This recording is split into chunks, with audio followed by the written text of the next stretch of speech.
My student Renee Blue comes from a poor family and her mother suffers from uremia. Out of sympathy, I lent her some money. She promised to pay me back after graduation. However, on graduation day, she handed me an ultrasound and told me, "Your money comes from your husband anyway, right?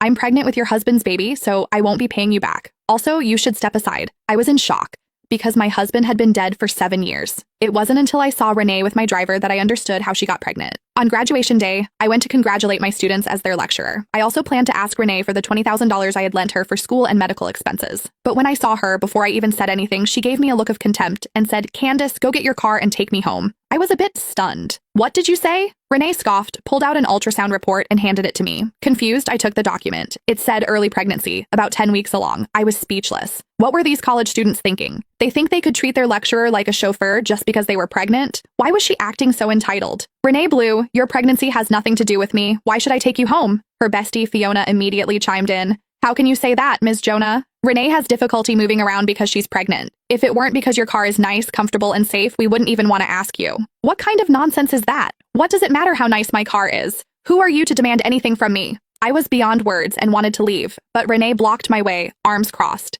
"Candace, not only are you driving me home today, you're going to drive me home every day from now on. You're also going to prepare all my meals and take good care of me and my baby. You'll do everything I say. If I feel the slightest bit of discomfort, you'll pay for it." I took a deep breath to calm myself down, then touched her forehead to make sure she didn't have a fever.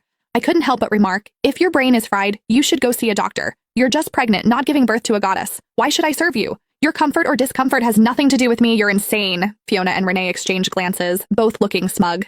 Fiona stepped forward and confidently patted Renee's belly while looking at me arrogantly. "Don't you know, Ms. Jonah? Renee is carrying your husband's baby. Your husband is the president of Lennis Corporation, so this baby will become the heir of Lennis Corporation." I was stunned and didn't know how to respond. After all, my husband, Igor Lennis, had been dead for 7 years. My reaction made Renee and Fiona feel even more smug. "What's the matter, Candace? Are you scared now? If you're scared, apologize and admit your mistake. Take good care of me until I give birth, and maybe, out of the kindness of my heart, I'll let your husband leave you a few $1,000s when he divorces you." Fiona, trying to please Renee, became even more sharp-tongued. "Ms. Jonah, if you ask me, you should be thanking Renee. I heard you and your husband have been married for 7 years, but you still can't get pregnant. Could it be that you're a hen that can't lay eggs? What a shame that is for your husband's family. Renee is actually helping you out by getting pregnant with your husband's child." I rolled my eyes. My husband had been dead for 7 years. Of course I couldn't get pregnant. "My husband, that's enough, Candace. Your husband already told me that he's grown tired of you. Just looking at your almost 30-year-old face is enough to make him sick, unlike mine, with skin full of youthful glow." Before I could speak, Renee interrupted me triumphantly. She even touched her own face,